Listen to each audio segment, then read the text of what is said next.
Assalamualaikum warahmatullahi wabarakatuh. Selamat pagi Bapak Ibu, salam sejahtera untuk kita semua. Saya SD Endah Ayuning Tias, calon guru penggerak Angkatan 6 dari Kabupaten Banjar. Pada kesempatan ini saya akan melaksanakan aksi nyata modul 1.4 tentang budaya positif. Latar belakang aksi nyata. Setiap tindakan memiliki alasan. Demikian juga seorang siswa dalam melakukan sesuatu, tentu ada alasan yang mendasarinya. Guru sebaiknya tidak langsung menjustifikasi perilaku siswa yang tidak mencerminkan kepatuhan terhadap keyakinan universal tersebut sebagai suatu kesalahan yang layak untuk dihukum. Karena pada dasarnya setiap orang memiliki kebutuhan dasar yang ingin dipenuhinya. Dengan menerapkan kontrol guru sebagai seorang manajer, seorang guru mampu menyikapi permasalahan siswa dengan menggunakan segitiga restitusi. Bapak dan Ibu sekalian, alur perencanaan aksi nyata modul 1.4 ini yang pertama adalah saya melakukan koordinasi dengan kepala sekolah tentang pelaksanaan diseminasi budaya positif. Kedua, membuat perencanaan kegiatan diseminasi dan konsep budaya positif yang akan diterapkan di sekolah. Ketiga, melakukan diseminasi budaya positif terhadap seluruh guru mata pelajaran dan wali kelas. Ketiga, berkolaborasi dengan guru dan wali kelas tentang pelaksanaan budaya positif yang akan dilaksanakan di sekolah secara berkelanjutan yang dijadikan menjadi salah satu program sekolah penggerak kami dengan tujuan agar budaya positif ini membentuk siswa berperilaku baik dan bertanggung jawab serta terciptanya iklim sekolah yang positif. Selanjutnya, saya membuat form keyakinan kelas yang akan dibagikan ke seluruh guru dan wali kelas untuk menyusun kesepakatan kelas bersama dengan siswa di kelas masing-masing.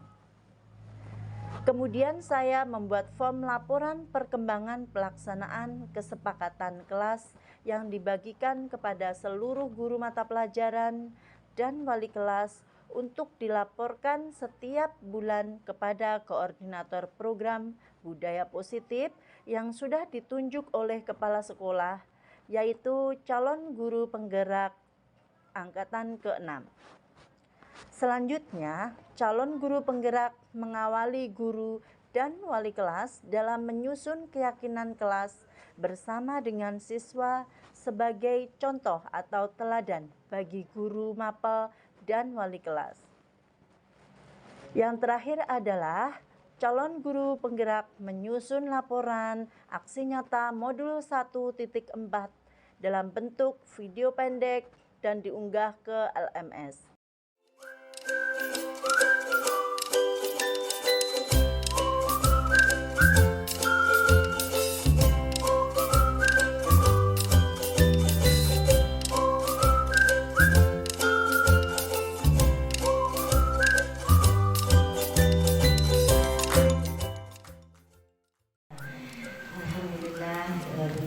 Marilah kita panjatkan kehadiran Allah Subhanahu wa Ta'ala atas segala limpahan rahmat, karunia, dan kasih sayangnya.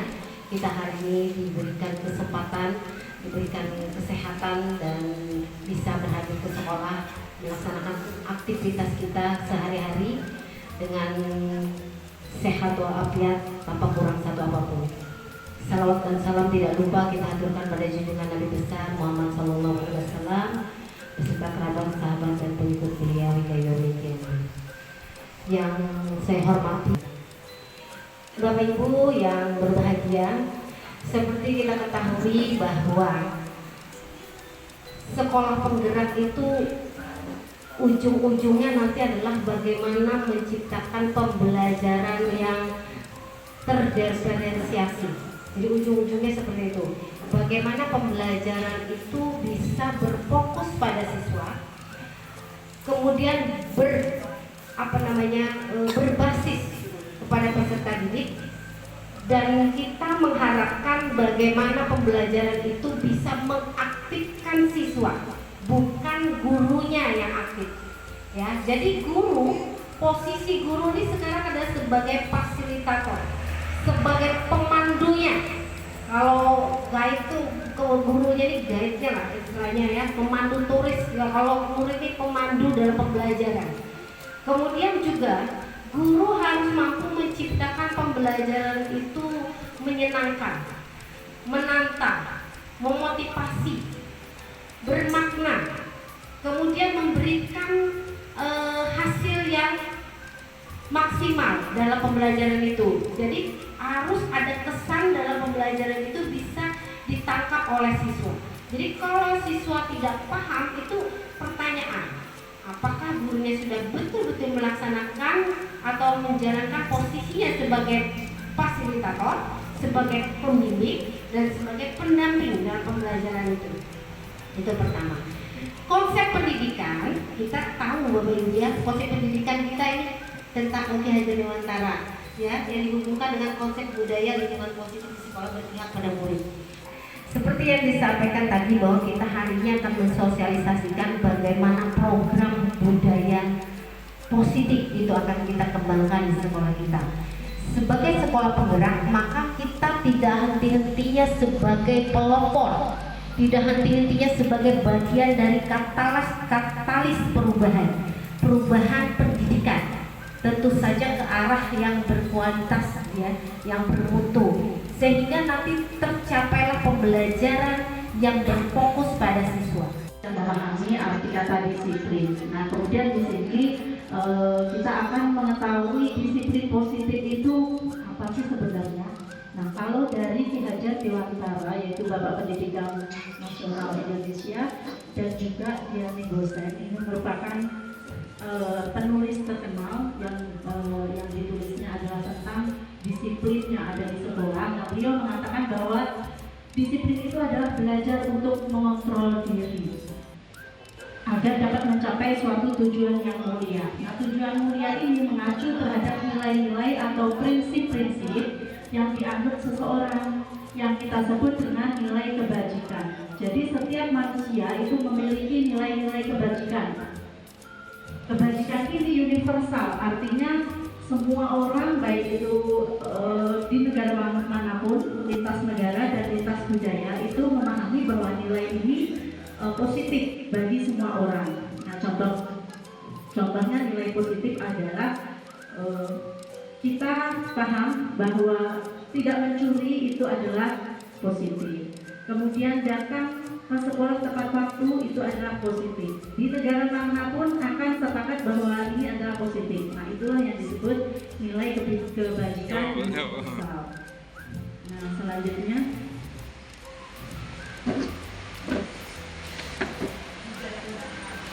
ini nilai-nilai kebajikan universal yang seperti saya sampaikan tadi, yang merupakan nilai yang akan menjadi pedoman hidup.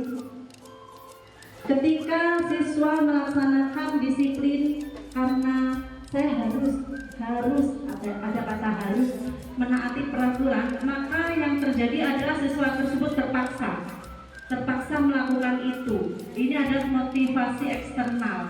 Tetapi kalau siswa mengaitkan ketidakterlambatannya itu dengan nilai kebajikan yang ada di dirinya, bahwa saya memang harus bisa mengontrol diri saya untuk menaati tata tertib sekolah. Nah, maka ini menjadi nilai-nilai kebajikan diri yang harus ditepati oleh dirinya sendiri, dan ini merupakan motivasi intrinsik. Nah, jadi ini yang akan lebih tertanam jangka panjang. Kalau kita terpaksa, maka itu adalah nilai eksternal atau motivasi eksternal, dan itu sifatnya jangka pendek. Maka ketika tidak ada guru, maka dia datang seenaknya.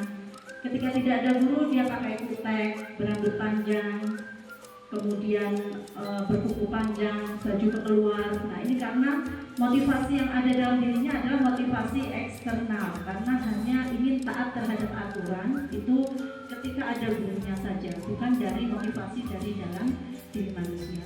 Kemudian Diani Gosen dalam bukunya Restructuring School Discipline menyatakan ada 3 motivasi perilaku manusia. Yang pertama adalah untuk menghindari ketidaknyamanan atau hukuman.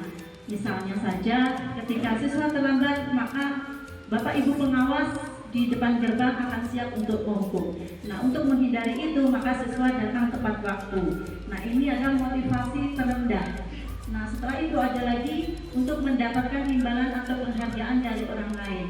Misalnya saja ketika kita melaksanakan hal-hal baik, maka supaya dipuji oleh guru mata pelajaran. Nah, berarti siswa tersebut memiliki motivasi level 2. Nah, kemudian yang ketiga ini adalah level yang terbagus. Ketika siswa sudah memiliki motivasi yaitu untuk menjadi orang yang mereka inginkan dan menghargai diri sendiri dengan nilai-nilai yang mereka percaya. Berarti siswa itu sudah mengetahui bahwa saya harus menjadi seperti ini karena adalah panggilan hati. Nilai-nilai diri yang ada pada dirinya itu akan diterapkan sehingga muncul disiplin positif. Nah, ini yang dari dalam. Tujuan dari disiplin positif yang kita bahas tadi adalah untuk menanamkan motivasi yang ketiga pada murid-murid kita, yaitu untuk menjadi orang yang mereka inginkan dan menghargai diri sendiri dengan nilai-nilai yang mereka percaya. Mereka percaya bahwa dirinya itu adalah orang baik. Mereka percaya bahwa dia harus menjadi seperti ini, seperti itu. Berarti dia sudah memiliki keinginan hati untuk menjadi orang yang lebih baik dan sesuai dengan apa yang mereka inginkan pada dirinya sendiri terjadi. Nah, kemudian ketika murid-murid kita memiliki motivasi tersebut, otomatis mereka telah memiliki motivasi intrinsik, baik ada guru ataupun tidak, baik ada kepala sekolah ataupun tidak, kita tetap melaksanakan sesuai dengan nilai yang sudah ada pada diri kita.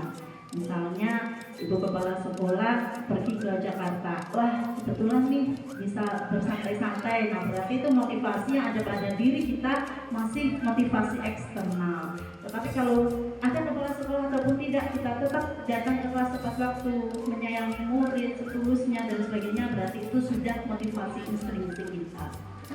Nah, selanjutnya, lalu bagaimana cara menanamkan disiplin positif ini kepada murid? Sepertinya sulit sekali ini, karena biasanya kita memang bersikap menghukum kepada siswa. Kalau tidak ini maka harus begini, kalau tidak begini maka kamu begini. Biasanya yang sering kita lakukan sehari-hari seperti itu, baik sebagai guru maupun sebagai pengawas harian. Kalau kamu datang terlambat maka ini hukumannya, kalau kamu pakai sandal maka ini. Sering sekali ini kita lakukan terhadap murid. Apakah itu efektif? Baik. Nah, di sini akan kita bahas hukuman, konsekuensi, dan restitusi. Yang saya sampaikan di atas tadi adalah merupakan hukuman. Nah, hukuman itu merupakan identitas gagal, Bapak dan Ibu. Jadi identitas gagal itu kita melaksanakan hukuman terhadap murid. Nah, sesuatu itu menyakitkan harus terjadi. Misalnya ketika siswa melanggar peraturan merokok, maka dia harus keliling lapangan 15 kali. Nah, itu menyakitkan bagi murid. Kemudian tidak nyaman untuk murid dalam jangka waktu yang panjang. Biasanya kalau yang menghukum kita sebagai pengawas, maka kata-kata yang keluar menghardik. Kamu lagi terlambat terus. Bisa nggak sih nggak terlambat? Nah, kata-kata kita kan dengan nada tinggi dan ini membekas dalam waktu yang lama. Nah, ini artinya ketidaknyamanan yang terjadi pada murid itu dalam jangka waktu yang panjang. Hukuman itu murid akan tersakiti. Nah, sama seperti penjelasan di atas, perilaku pasif agresif meningkat. Ketika siswa kita perlakukan seperti itu, tentu saja dalam hatinya jengkel, marah. Bisa jadi setelah kita hukum, dia akan kembali ke kelas, duduk mencoret-coret bukunya atau mencoret-coret mejanya sebagai bentuk ekspresi dia terhadap kekecewaan dia terhadap guru. Agresif, dia mencoret-coret atau bahkan pasif sama sekali. Biar aja, malas sudah ulun berhubungan dengan guru itu pasti marah aja. Misalnya guru BK, saya ya Bapak Ibu ya, terus terang ini sebenarnya menasehati diri saya sendiri karena yang sering marah itu saya. Jadi saya malas menghadapi ibu guru BK itu karena dia marah terus setiap kali ada siswa yang rambutnya panjang, bajunya berkeluar, pasti teriak-teriak. Nah, ternyata kalau yang selama ini saya berpikir itu efektif, ternyata tidak. Begitu saya balik kanan, maka siswa baju dikeluarkan lagi. Nah, seperti itu. Itu betul-betul saya sadari Bapak dan Ibu. Setelah saya belajar di CGP ini, iya ya, ternyata benar apa yang saya lakukan selama ini keliru. Ternyata saya tidak bisa mengkontrol siswa dengan cara memaksa dia untuk memasukkan baju, untuk tidak berkutek dan lain sebagainya. Nah, lalu selain hukuman apa sih yang bisa kita lakukan yang lebih baik dibanding hukuman? Nah, ada namanya konsekuensi. Konsekuensi itu identitas sukses. Nanti ada lagi tingkatan yang tertinggi. Yang paling bagusnya lagi yang bisa kita lakukan yaitu restitusi. Nah, sekarang kita bahas konsekuensi. Sesuatu itu harus terjadi. Misalnya, nak, kamu terlambat masuk ke dalam kelas 5 menit tuh ya. Maka nanti kamu menyalin buku, yang lain istirahat, kamu menyalin buku 5 menit ditambah waktu 5 menit. Ibu, saya paham. Ada kesepakatan antara murid dengan siswa. Memang tersakiti, tapi tersakiti sementara karena dia harus mencatat. Tapi ketidaknyamanan yang dilakukan, ketidaknyamanan yang didapat oleh siswa itu hanya bersifat sementara, tidak tersakiti karena kita ngomongnya tulus, ngomongnya datar, tidak teriak, tidak menghardik, tidak membentak, tidak menyinggung dan sebagainya. Nah, kemudian kalau restitusi merupakan pilihan. Nah, kamu tadi sudah terlambat ke sekolah. Baik, tentu kamu punya alasan kenapa terlambat. Ibu, saya banyak bocor. Baik, ibu paham kalau kamu banyak bocor. Kira-kira bagaimana supaya kamu tetap bisa datang ke sekolah tepat waktu meskipun kamu bocor? Saya berangkat lebih pagi, Bu. Jadi kalau ada kejadian yang tidak terduga bisa teratasi sebelum jam berbunyi. Nah, itu ada pilihan-pilihan, ada obrolan, diskusi antara guru dengan murid. Nah, kemudian selanjutnya menguatkan untuk murid dalam jangka waktu yang panjang. Artinya ternyata obrolan atau diskusi yang kita laksanakan itu, Bapak Ibu, itu melekat di dalam hati murid itu dalam jangka waktu yang panjang. Oh ya, ibu itu kalau menyampaikan sesuatu kok pas ya di hati saya, tidak menyakiti, tapi saya sadar kalau saya itu salah. Berbeda dengan ibu BK misalnya, kalau ngomong selalu nyakitin, dan itu saya tidak paham kalau saya salah, meskipun saya paham saya salah, tapi saya tidak ingin berubah. Nah, itu berbeda. Jadi di sini perlu kita berperilaku sebagai melaksanakan restitusi sebagai perlakuan kita terhadap murid yang melanggar peraturan. Nah, kemudian murid akan mendapatkan penguatan karena murid itu semuanya tahu ya Bapak Ibu bahwa dia itu melakukan kesalahan. Dia sudah bersalah itu sangat paham, sangat sadar. Nah, setelah kita ajak ngobrol, mereka akan tahu, oh ya, saya salah, saya harus memilih konsekuensi ini. Berarti dia melakukan atau mendapatkan penguatan dari obrolan kita atau sikap restitusi yang kita bangun. Nah, masalahnya akan terpecahkan tentu saja Bapak dan Ibu karena sudah ngobrol ya, diskusi. Nah, kemudian hukuman itu sifatnya negatif. Kalau konsekuensi sikapnya netral, kalau restitusi sikapnya positif. Nah, kalimat-kalimat yang sering disampaikan oleh guru yang menghukum itu seperti ini biasanya Bapak dan Ibu. Awas kalau dilakukan lagi ya, awas nanti kamu begini-begini. Biasanya begitu ya, awas kalau pakai sandal lagi, enak cepat poin. Biasanya kan begitu ya, Bapak Ibu pengawas. Kemudian modelnya paksaan, memaksa siswa untuk melaksanakan sesuatu. Nah, kemudian mendorong menyalahkan diri. Tentu saja anak akhirnya menyalahkan diri.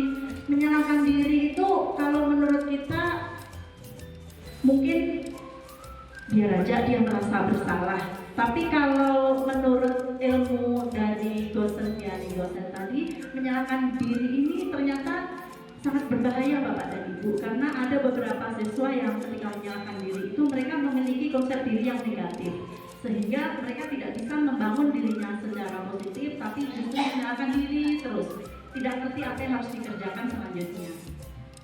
Konsep dirinya buruk karena menghukum tadi, jadi siswa memiliki konsep diri yang buruk. Nah, kalau Konsekuensi, maka terjadi stimulus respon. Ada kesepakatan antara guru dengan siswa. Kemudian mendorong kepatuhan. Siswa akan patuh terhadap apa yang kita sampaikan. Nah, karena kamu sudah terlambat, maka kamu membersihkan toilet ya. Ini Bu. Nah, ini ada kesepakatan antara murid dengan guru. Mendorong kepatuhan, kemudian memiliki konsep diri yang baik karena tidak dibentak-bentak, tidak disalah-salahkan, tidak diintimidasi dan lain sebagainya, maka mereka memiliki konsep diri yang baik. Yang paling bagus Bapak dan Ibu, ini restitusi tugas kita nanti. Ini PR dari saya dan juga Bapak Ibu yang lainnya, bahwa kita dalam mengatasi siswa-siswa yang melakukan pelanggaran tata tertib maupun pelanggaran kesepakatan sekolah, nanti kita bisa melaksanakan namanya restitusi. Bahasa yang biasa digunakan adalah, apakah hal ini yang sesungguhnya kamu inginkan? Apa benar kamu sebenarnya itu pengen menjadi anak yang terlambat terus? Apakah seperti itu? Nah, bahasa-bahasa yang dilahirkan mungkin seperti itu. Kemudian teori kontrol akan kita laksanakan. Mendorong disiplin positif. Konsep diri kuat. Tidak hanya konsep diri baik, tetapi konsep diri juga kuat. Nah, seperti yang disampaikan oleh Pak Joko dan Ibu Kepala Sekolah tadi, kita akan melaksanakan namanya keyakinan kelas. Kenapa harus keyakinan kelas atau kesepakatan kelas? Kenapa bukan peraturan kelas? Karena dengan keyakinan ini, nilai-nilai kebajikan universal yang sudah saya sampaikan tadi itu bisa dilaksanakan dengan baik. Jadi setiap manusia memiliki nilai-nilai kebajikan. Nah, ini yang akan kita laksanakan menjadi keyakinan kelas, atau kita akan menyebutnya menjadi kesepakatan kelas. Nah, berbeda ketika orang itu melaksanakan peraturan, maka dia hanya sekedar mengikuti serangkaian peraturan, tidak mendalam sampai ke hatinya. Kalau kita melaksanakan keyakinan kelas, maka keyakinan itu adalah muncul dari diri siswa dan juga diri guru. Nah, lalu bagaimana? Apa saja yang bisa kita lakukan? Bapak dan Ibu, ini seperti yang disampaikan Ibu Kepala Sekolah, ini akan menjadi program kita sampai berkelanjutan. Nah, jadi nanti kita ada form untuk membuat kesepakatan kelas dengan siswa. Siswa akan kita ajak membuat kesepakatan kelas. Misalnya di sini Bapak Sarwati sebagai guru bahasa Indonesia mengajak siswanya, nah kita melaksanakan kesepakatan kelas. Apa saja keyakinan diri kita yang akan kita kembangkan, yang akan kita lakukan setiap hari. Kamu taruh di buku misalnya, atau kamu tuliskan di papan tulis, atau di note seperti ini, ditempel-tempel seperti yang sudah saya lakukan dulu. Ini pada saat meminta anak untuk berpikir kreatif. Nah, maka siswa akan menulis di sini. Kesepakatan kelasnya misalnya, siswa dilarang memegang HP tanpa izin guru. Nah, jadi kesepakatan kelas itu nanti kalimat yang dimunculkan kalimat positif. Semua kalimat positif. Kalimat yang negatif dirubah menjadi kalimat positif.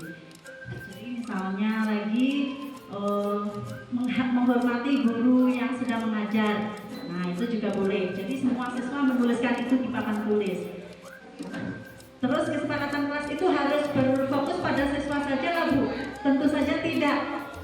Gurunya pun juga harus memiliki kesepakatan kelas. Misalnya Bapak Ibu guru mengajar dengan baik, tidak marah. Nah, itu juga kesepakatan kelas. Jadi terserah siswanya mau menulis apa di sana. Misalnya Bapak Ibu guru mengajar dengan hati lapang, artinya sabar. Nah, itu juga kesepakatan kelas. Jadi baik siswa maupun gurunya akan sama-sama melaksanakan kesepakatan kelas. Kemudian Ibu Kepala Sekolah meminta kita kesepakatan kelas tadi dicatat di form sini. Misalnya ada 20 poin. Maka itu yang harus kita jalankan. Kalau misalnya di dalam kelas itu ada siswa yang tidak melaksanakan kesepakatan kelas, misalnya dia ber-HP. Nak sini Hakim Najri misalnya, Hakim coba ke sini. Kira-kira kamu tadi melaksanakan kesepakatan kelas kita tidak? Iya Bu, sudah. Coba dipikirkan lagi. Oh ini Bu, tidak. Apa? Tidak melaksanakannya. Saya memegang HP Bu, atau bermain HP. Nah, Jadi bagaimana kita kembalikan kepada anak. Kemudian di situ ada konsekuensi yang harus kita buat bersama. Misalnya kalau anak melanggar kesepakatan kelas yang sudah dibuat, anak harus bagaimana sesuai kesepakatan. Misalnya menyiram tanaman misalnya, terserah kesepakatan yang dibuat oleh bapak dan ibu guru di kelas tersebut. Nah, adapun wali kelas juga memiliki tanggung jawab untuk membuat kesepakatan sekolah ini lebih tinggi. Artinya siswa dilarang datang terlambat, kemudian siswa menggunakan pakaian yang rapi, tertib dan sebagainya. Ini kesepakatan wali kelas dengan anak walinya. Nah, ini juga diminta untuk ditertibkan satu persatu. Nanti setelah itu bapak ibu guru menulisnya dan disampaikan kepada koordinator yang sudah ditugaskan oleh ibu kepala sekolah tadi. Nah, lalu ada catatan tiap hari, misalnya pelanggarannya ini, misalnya Raudatul Jannah melanggar 1 kali sudah diberi konsekuensi. Raudatul Jannah melanggar 5 kesepakatan kelas misalnya. Berarti yang 5 tadi apa? Semakin banyak tidak melakukan kesepakatan kelas, poin atau konsekuensi yang harus diberikan juga harus semakin bertambah. Nanti di situ ada di sini poinnya. Apa saja yang dilanggar oleh siswa dan apa yang sudah dilaksanakan oleh guru untuk mengatasi pelanggaran yang dilakukan oleh siswa tersebut. Nah, baik, ini salah satu contoh ketika kita melaksanakan pendalaman keyakinan kelas atau kesepakatan kelas. Nah, misalnya tentang rasa hormat terhadap guru, maka datang tepat waktu. Tampak seperti itu artinya siswa melakukan itu, datang tepat waktu. Tidak tampak seperti berarti tidak tampak seperti orang yang sedang melakukan kesepakatan kelas. Jadi sering hadir terlambat. Menyapa teman atau guru setiap hari. Nah, berarti ini kesepakatan kelas bahwa ketika ketemu dengan guru atau teman saling menyapa, 5S, senyum, sapa, dan lain sebagainya. Nah, kemudian mengembalikan barang teman yang telah dipinjam. Bapak dan Ibu boleh melaksanakan kesepakatan kelas dengan cara membuat tabel seperti ini. Juga boleh menjalankannya dengan cara seperti ini, yaitu guru tugasnya adalah ini. Murid tugasnya belajar, mencoba, menghasilkan yang terbaik dan lain sebagainya. Tugas guru bukan titik-titik, bukan menyakiti atau disakiti oleh murid, tidak memaksa murid untuk belajar, tidak merapikan barang murid, tentu saja tidak ya Bapak Ibu. Tugas murid, guru tugasnya bukan. Nah, ini mohon maaf ini keliru, murid maksudnya. Murid tugasnya bukan menyakiti atau disakiti oleh kawan maupun guru. Murid tidak mengeluh dan lain sebagainya. Nah, maka boleh Bapak dan Ibu menjalankannya pendalaman keyakinan kelasnya dengan cara yang tabel T ini atau tidak bertugas sebagai apa namanya. 5 kebutuhan dasar manusia Bapak dan Ibu. Sebagaimana yang sudah disampaikan bahwa dalam teori kontrol manusia, semua manusia itu melaksanakan sesuatu itu dengan alasan. Pasti ada tujuan kenapa dia melakukan hal tersebut. Tujuan itu tergantung dari kebutuhan dasar yang ingin dipenuhi oleh orang tersebut. Misalnya, anak ini kok tidur-tiduran di dalam kelas seenaknya. Nah, kira-kira apa yang kebutuhan dasar apa yang ingin dipenuhi oleh anak tersebut? Misalnya tentang kesenangan, dia tidur-tiduran, santai, berpacar-pacaran di dalam kelas misalnya, maka dia ingin memenuhi kebutuhan dasar manusia sebagai kesenangan. Bukan berarti kita membenarkan itu, tidak, tetapi ini adalah alasan yang dibuat oleh murid untuk melaksanakan kegiatannya tersebut. Nah, setelah mengetahui, maka guru akan menyelesaikannya. Setelah kita mengetahui apa sih kebutuhannya yang ingin dipenuhi, oh ternyata dia sepertinya pengen senang-senang, maka guru bisa mengarahkan, nah kalau kamu pengen senang-senang, kamu bisa kok melaksanakan itu dengan cara yang positif. Misalnya dengan cara hangout dengan kawan-kawannya ketika selesai jam pelajaran misalnya, atau pada hari Minggu dan sebagainya. Maka guru seyogyanya mengetahui 5 kebutuhan dasar manusia ini. Kemudian penguasaan, ada teman-teman murid itu yang sukanya memaksa kepada murid lain. Makasih nak, kasih 5.000 misalnya. Ini kejadian di SD-nya anak saya. Kasih 5.000, kalau enggak sobek nih bajumu. Diginikan. Iya. Jadi ini temennya yang melakukan begini nih, pembegalan itu kebutuhan dasarnya adalah penguasaan, yang ingin merasa berkuasa di situ. Nah, oleh karena itu sebagai guru bisa mengarahkan kebutuhan dasar murid itu tadi dengan hal lain yang kira-kira bisa memenuhi kebutuhan dasar dari murid tersebut. Demikian juga untuk bertahan hidup, perlu kasih sayang, kebebasan dan sebagainya. Lebih lanjut, nah 5 posisi kontrol guru, Bapak dan Ibu, ini yang utama dari penyampaian saya tadi itu. Poin utamanya adalah ini, 5 posisi kontrol guru. Biasa kita memposisikan diri sebagai penghukum. Nah, kalau kita memposisikan diri sebagai penghukum, maka kita menggunakan hukuman bisa fisik maupun verbal.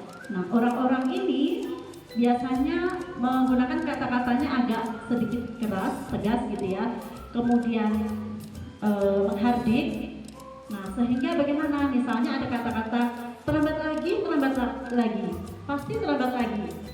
Kenapa sih selalu datang terlambat? Kamu terus setiap hari kamu aja yang terlambat. Nah, misalnya guru tersebut ngomong seperti itu. Maka kira-kira bagaimana perasaan murid yang kita ajak ngomong itu, nah, yang kita berikan hukuman seperti itu? Tentu saja akan masuk ke hatinya, jelek, sakit. Tentu saja akan sakit. Nah, timbullah kemarahan, timbullah dendam, timbullah sikap agresif, atau bahkan sikap yang pasif sama sekali. Dah, biar aja, pasti seperti itu. Bapak Ibu guru memandang saya selalu negatif. Nah, ini yang membahayakan. Atau mungkin ada juga yang mengempesi kendaraan, ban kendaraan dan sebagainya. Nah, guru seperti ini senantiasa percaya bahwa hanya ada satu cara agar pembelajaran bisa berhasil, yaitu adalah cara dia. Harus menggunakan cara dia. Pokoknya bisa nggak bisa, murid itu harus turut sama saya. Nah, itu biasanya posisi kontrol guru sebagai penghukum. Pembuat merasa bersalah. Kadang kita ngomong sama murid dengan nada yang datar. Kita sampaikan, nak, dengan nada yang lembut. Kamu kok terlambat lagi? Maka kemarin sudah ibu kasih tahu untuk tidak terlambat. Kemarin kan kita sudah bimbingan lama sekali, ada 2 jam. Ternyata kamu masih melanggar lagi. Gimana sih? Misalnya, apa kamu gak kasihan melihat Bapak Ibu guru menasihati kamu terus? Nah, ini pembuat rasa bersalah. Nah, maka yang hasilnya adalah murid akan merasa bersalah karena sudah mengecewakan Bapak Ibu gurunya. Dan dia merasa menjadi orang yang gagal. Saya ini gagal. Kenapa saya tidak bisa menjadikan kepercayaan guru itu saya laksanakan setiap hari? Berarti saya itu orang yang gagal. Nah, ini yang bisa kita ubah menjadi posisi teman. Posisi teman ini posisi yang seperti kita menjadikan murid itu teman. Ini juga ada positif dan negatifnya. Positifnya mungkin guru akan dekat dengan murid, tetapi negatifnya ketika bukan sama kita, sama guru lain, dia akan melanggar. Mereka hanya enjoy dengan kita, tetapi tidak enjoy dengan guru lain. Mereka akan mematuhi kita, tetapi tidak akan mematuhi guru lain. Ini negatifnya. Memang anak tersebut merasa nyaman, kemudian tidak melaksanakan pelanggaran di hadapan kita, tetapi bukan berarti dia tidak melanggar sepenuhnya. Nah, ini yang terbaik. Sebelum terbaik ya Bapak Ibu, namanya pemantau. Pemantau itu kita sebagai guru memantau siswa. Tapi bahasa yang kita gunakan terhadap siswa itu sudah lembut, sudah sesuai porsi kita sebagai guru, tidak menghardik, tidak melotot matanya, tidak sinis, tulus, sudah tulus kita memperlakukan murid. Nah, ini pemantau. Kemudian kita ajak siswa untuk mematuhi pelanggaran. Ini pemantau, seperti seorang pemantau atau pengawas harian. Nah, ini. Nah, selanjutnya yang terakhir yang paling bagus adalah posisi kita sebagai manajer. Nah, manajer itu bukan berarti kepala sekolah, tapi posisi kita kontrol dirinya sebagai manajer, di mana murid itu sudah bisa mengajak siswanya untuk berdiskusi. Kita tidak langsung menjustifikasi murid yang salah. Kita tidak berpikir bahwa murid yang salah itu berarti dia itu orang yang gagal dan layak untuk dikutuk. Nah, biasanya kita, kamu ini begini-begini, pasti besok lagi diulangi lagi. Pasti. Nah, itu biasanya kita seperti itu. Selalu itu yang bahkan saya aja juga melakukan itu gitu, dan yang saya dengar juga seperti itu. Sehingga murid itu tentu saja akan merasa sakit hati, bukan tersadarkan tetapi lebih kepada sakit hatinya. Jadi kalaupun mereka melakukan apa yang kita arahkan, mereka hanya melakukannya sesaat itu saja di mana ada kita. Ketika di belakang kita maka akan melanggar lagi, dan mungkin lebih berat lagi dengan mengajakkan banyak, ayo kita ini beramai-ramai terlambat atau mungkin apa, karena saking sakit hatinya terhadap guru tersebut. Nah, ketika menjadi posisi manajer, maka kita bisa mengajak diskusi anak murid. Nah, kamu tadi datang terlambat kenapa? Iki Bu, ulun bangun kesiangan. Nah, ibu tahu kan bangun kesiangan. Pasti sekarang juga masih ngantuk ya. Memang seolah-olah kita itu mengikuti jalan pikiran dari murid, menerima kesalahan murid itu seolah-olah seperti itu. Tetapi sebenarnya kita mengarahkan untuk masuk ke dalam diri murid itu dan menariknya sesuai dengan apa yang kita harapkan. Sebenarnya seperti itu. Ini Bu, saya ini Bu, tidurnya malam. Jam berapa kamu tidur nak? Jam 3 Bu. Nah, kira-kira kalau kamu tidur jam 3 setiap hari, apakah setiap hari nanti kamu akan terlambat? Dia akan berpikir, iya ya, kalau ini saya lakukan terus-menerus berarti saya selamanya akan terlambat. Nah, mengajak murid untuk berpikir, jadi lebih bertanggung jawab terhadap perilakunya. Konsekuensinya apa nak kira-kira kalau kamu terlambat terus? Berarti di jam pertama pembelajaran kamu itu kamu gak dapat. Jadi Bu, bujur ya. Nah, akhirnya ada obrolan ke sana. Nah, ini kalau manajer. Nah, makanya di sini disebutkan segitiga restitusi, bagaimana guru ini bisa mendekati murid. Dia mampu menstabilkan identitas dari murid. Kita semua akan melakukan hal terbaik yang bisa kita lakukan. Jadi saya yakin kita semua di sini juga memang betul-betul bisa melaksanakan mendidik anak, membimbing anak tanpa harus menghukum. Kita bisa menerapkan restitusi ini dengan baik terhadap anak. Nanti mungkin akan saya share atau Pak Joko nge-share teori-teori bagaimana menerapkan restitusi ini dengan baik terhadap siswa sehingga pelanggaran yang dilakukan oleh siswa itu ada kita maupun tidak ada kita, mereka tetap akan melaksanakan dengan baik apa-apa yang menjadi keyakinan kelas dan keyakinan sekolah yang sudah disepakati bersama. Nah, karena di sini sifat guru adalah bukan menghukum, tetapi lebih mengembalikan lagi konsep diri positif dari murid. Karena setiap orang memiliki keyakinan atau nilai positif tadi. Nah, nilai positif inilah yang harus kita kembangkan, yang mungkin sempat dilupakan oleh murid. Jadi ini kita kembangkan lagi menjadi keyakinan kelas. Nah, sehingga nanti murid memiliki motivasi internal untuk melaksanakan apa yang sudah disepakati bersama. Bapak dan Ibu, mohon maaf sekali lagi saya berdiri di sini hanya sekedar sharing saja atas materi yang sudah saya dapatkan di CGP, bukan apapun, tidak niat apapun sama sekali. Jadi mohon rela, mohon maaf, benar mohon ridhonya karena saya sudah seolah-olah menggurui Bapak dan Ibu semuanya di sini. Padahal saya yakin Bapak dan Ibu sebenarnya sudah mengetahui hal-hal seperti ini, hanya saja mungkin perlu dihangatkan kembali. Nah, kita di sini sama-sama menghangatkan tentang adanya budaya positif, restitusi dan lain sebagainya. Nah, kemudian nanti selanjutnya seperti yang disampaikan oleh Ibu tadi, kita akan membuat budaya positif ini menjadi pembiasaan setiap hari, pembiasaan sehingga baik guru mata pelajaran maupun wali kelas itu, saya juga termasuk guru mata pelajaran, itu semua memiliki kesepakatan kelas dengan siswanya, dan itu dimohon untuk ditulis. Nanti akan mengetik, yang akan mengetik adalah saya sebagai koordinator dan juga Pak Joko sebagai koordinator kedua. Nah, demikian Bapak dan Ibu, barangkali ada yang mau ditanyakan.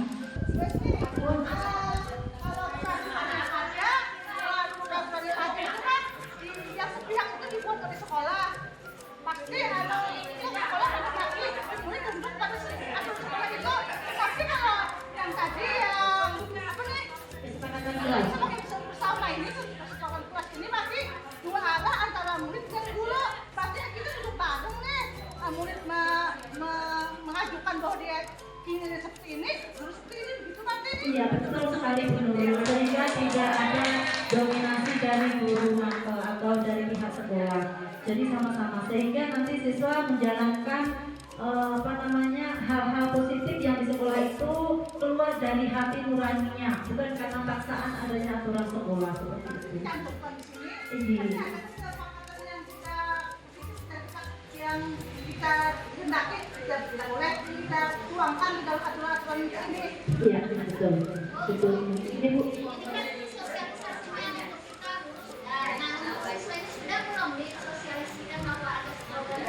Nah, yang menyosialisasikan ke siswa itu langsung berbentuk membuat kesepakatan dengan Bapak Ibu guru pengajar langsung. Jadi langsung disosialisasikan bahwa ada program seperti ini, kemudian diajak sekalian untuk membuat kesepakatan. Jadi kesepakatan ini sifatnya per guru mapel. Kalau Ibu mengajar bahasa Indonesia, maka pada saat Ibu mengajar di kelas itulah kesepakatan itu harus berlangsung. Misalnya siswa mengantuk tidur ketika jam pelajaran, nah berarti dia melanggar kesepakatan yang sudah dibuat bersama. Kamu mau makan, punya makan ya aja. Masih ya.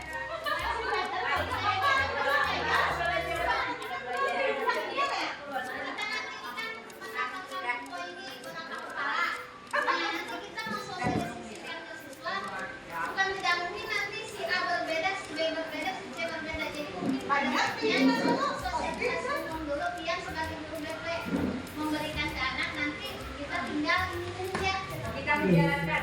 Siap, bisa misalnya pada saat kita masih ada upacara ya Bu? Oke, pada saat setelah upacara di yang sebentar, kan masih ada.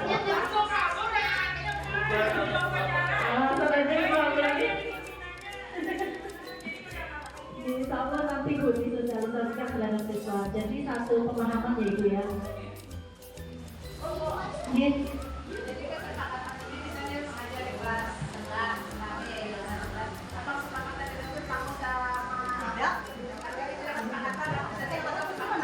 Enggak, selamanya Bu, selama 1 semester lagi.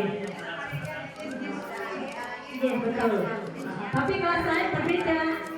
Iya kelas lain. Ya, iya.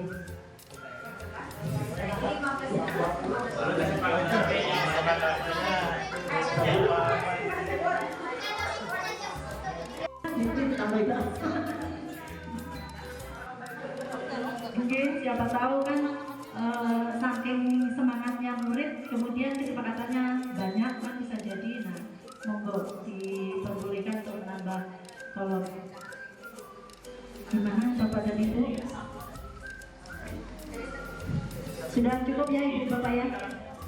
Baik, mohon maaf apabila dalam penyampaian ini ada salah kata, salah sikap, tentu saja itu tidak saya sengaja, dan mohon keikhlasan Bapak dan Ibu untuk menerima informasi dari saya ini karena hanya sekedar sharing saja. Baik, kita akhiri. Assalamualaikum warahmatullahi wabarakatuh.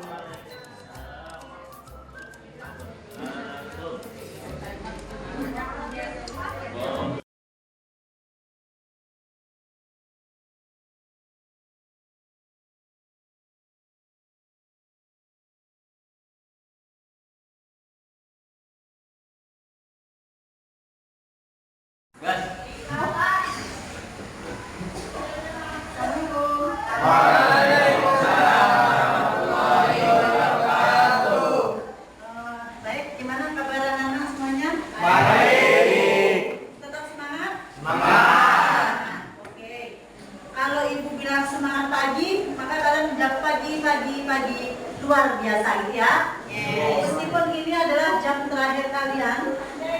jam ngantuk-ngantuknya dan lapar-laparnya kalian gitu ya.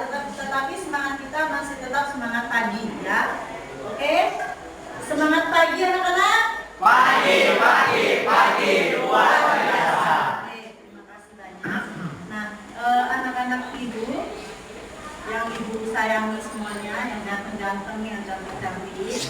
Hari ini kita akan membuat kesepakatan kelas atau kita menyebutnya dengan keyakinan kelas. Nah, keyakinan kelas ini adalah sebuah kesepakatan yang kita sepakati bersama untuk dilakukan bersama-sama. Nah, di sini merupakan kesepakatan di antara murid dengan guru pada saat jam pembelajaran berlangsung. Nah, keyakinan kelas ini adalah hal-hal positif yang kita yakini kebenarannya sebagai kebajikan universal. Artinya adalah kebajikan yang semua orang mengakui bahwa itu adalah benar. Contoh misalnya, guru tidak marah terhadap siswa di dalam kelas. Misalnya, guru mengajar dengan sabar dan lain sebagainya. Nah, kita akan membuat itu. Tentu saja masing-masing siswa, kita semua memiliki nilai diri atau keyakinan diri atau kebajikan-kebajikan diri. Kita ambil satu atau dua saja, tuliskan di sini, yang dimana itu nanti akan kita sepakati bersama untuk dilaksanakan bareng-bareng, baik oleh murid maupun oleh guru. Boleh tentang diri kalian, boleh tentang guru. Oke, paham ya? Ada pertanyaan? Tidak ada. Kalau tidak ada, ibu akan kasih flip cup ini ke kalian satu-satu. Kemudian nanti kalau sudah selesai, silakan ditempel di papan tulis di belakang saya. Lingkar dulu.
Menghormati atau menghargai bimbingan guru. Sepakat? Sepakat nggak? Sepakat. Berdoa sebelum memulai pelajaran. Sepakat? Oke, sip, sepakat. Lanjut. Murid menjaga tutur kata terhadap guru. Ya, gitu ya. Baik anak-anak ibu, cukup sampai di sini kesepakatan kelas yang merupakan keyakinan kelas kita, yang berawal dari nilai-nilai kebenaran yang ada pada diri kita tuangkan dalam bentuk kesepakatan yang akan kita jalankan setiap hari, mulai dari hari ini sampai selanjutnya nanti kalian lulus, ya. Baik, ada pertanyaan enggak? Baik anak-anak ibu, kesepakatan kelas sudah kita buat bersama. Mari kita sama-sama melaksanakan apa yang sudah kita sepakati bersama, sehingga nanti itu akan menjadi pembiasaan positif yang kita kerjakan setiap hari.